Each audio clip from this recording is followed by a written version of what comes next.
Hey artists, we're at the next step where you're going to begin by taking your reference photos, scaling them up, sketching them out onto the board that you've primed. So you might grab a meter stick, you might grab a ruler, just to kind of help you in that scaling and in placing the main areas. The most important line being the horizon line.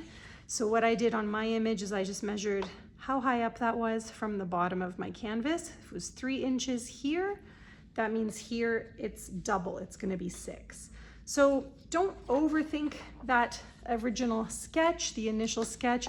Just do it nice and lightly, as I've done here with a 2H. You're defining the ground, the sky. You're not filling in too many details, but you're just trying to get the big main shapes where there are different colors, different values, or just different visual information you want to figure out in pencil before you move to your underpainting. So an underpainting is a really traditional way of beginning your landscapes. It's also called toning the surface. And a lot of landscape painters will use pinks, reds, peaches, yellows even, so the warmer colors, partly because if you think about, a blue sky or green forest or even gray mountains, those are all quite cool. And so when you use the complementary colors first underneath, it can really help everything that you lay over top of this to come alive. So a way to think about this step of the process as well, and I mean, don't let it freak you out too much. You're just gonna start incorporating the general values and laying down color in a really thin, sketchy way. I should mention, I've actually just used the liquid acrylics, so the acrylics in the bottles at the back of the classroom for this. Keeping it thin, keeping it light, that's gonna be something you kind of want. So what I'm doing in my underpainting, I'm just thinking about where my light source is. I'm following what I've done in pencil, but now I am filling in a little more detail. I guess another bit of advice I would give, I'm just gonna sort of keep on painting as I give you some tips and tricks. We really need to let go of the idea that we are painting or copying exactly the photo here, okay? That's not what I'm doing. I am translating what I see onto my surface. So if you can think about an underpainting to help you achieve that, that may be helpful as well. So here in the sky, right, I know that eventually this will be blue, but I'm actually just kind of using these terracottas, these oranges. I'm using a pretty large brush. In fact, because I'm in a big area, I'm gonna up that brush to even a larger, wider brush. And so letting this happen first, figuring out the lights, darks, getting those opposite colors basically writ down here onto your gesso is really gonna help things come alive when we start working with a bit more detail, with some more techniques into our acrylic. Anyway, hopefully that's kind of showing you the idea there.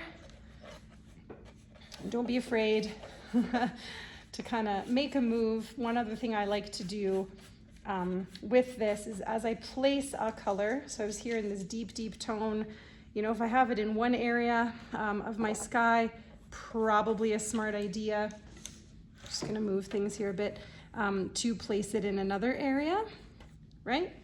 To really emphasize where your horizon line is, don't lose that. If it would be helpful for you to kind of tape that off, feel free.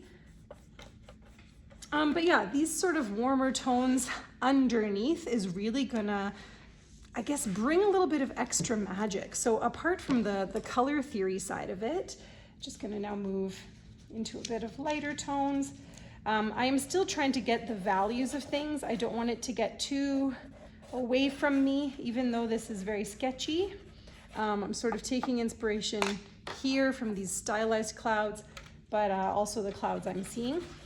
We want that color theory to be there, but we're just trying to get some tones onto our canvas. We're trying to notice that it feels, relatively balanced, that we have light and dark shapes. If you work nice and quickly with acrylics for your underpainting, it's also going to show you that they do blend rather well. So we can blend them, we can layer them.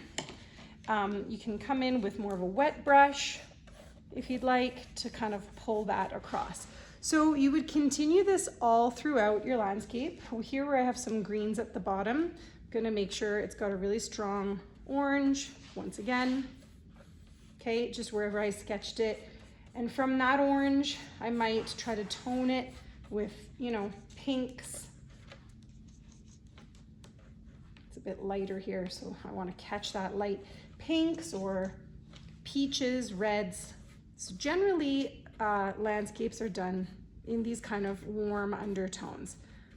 If you're struggling with this and it feels really odd, one other trick you might do is that if you have your reference photo in your phone, you could go into your filter gallery and you could do an invert. So you invert or reverse all of your colors. But the importance of just toning that whole canvas and doing a sketch in paint really comes into play as well when we come back in and you want to add a pure white.